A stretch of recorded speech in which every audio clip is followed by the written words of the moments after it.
Who are descendants of enslaved people is sharing what it means to celebrate this newly recognized holiday. Channel 3 Eyewitness News reporter Leslie Gooden has a look at their amazing story.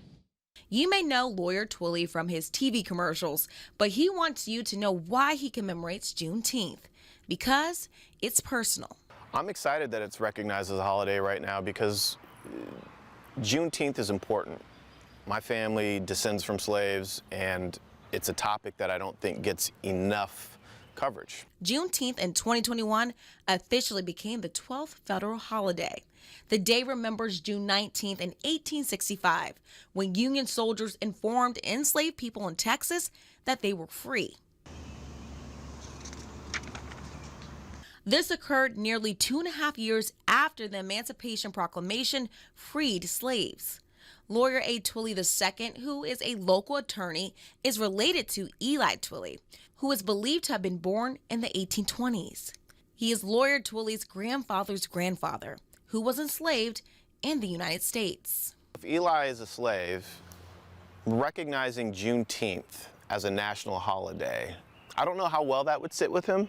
And I say that because we can look back and say, oh, we should honor that portion of our history and recognize that, this was wrong. And, but I don't know that that would be enough for somebody like Eli Twilly. Obviously, I never met a man, or I don't know if that would be enough for slaves in general, but I think that it's a great starting point. He says his family's core belief of serving others dates back generations and continues to live on today.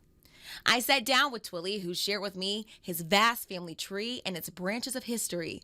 Here is his grandmother, who they call Big Mama, his grandfather, and other family members. My Uncle Jesse, one of the hardest working men I ever came across. He was a pastor. Now, many serve as leaders and change makers throughout the country. Whether it's in the school districts as educators and principals, whether it's in the medical field, whether it's in public service in the military, to which even my father is a Vietnam vet, an uncle Navy vet.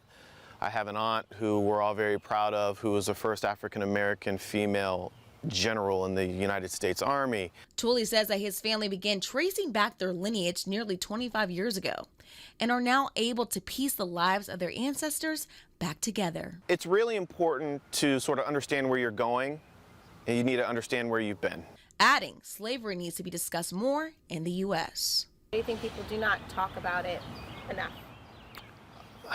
I imagine because it's a very dark history and a dark part of our history in America. But I'm one of those people that believes that you should be talking about things that are maybe uncomfortable. In Hartford, Leslie Gooden, Channel 3 Eyewitness News.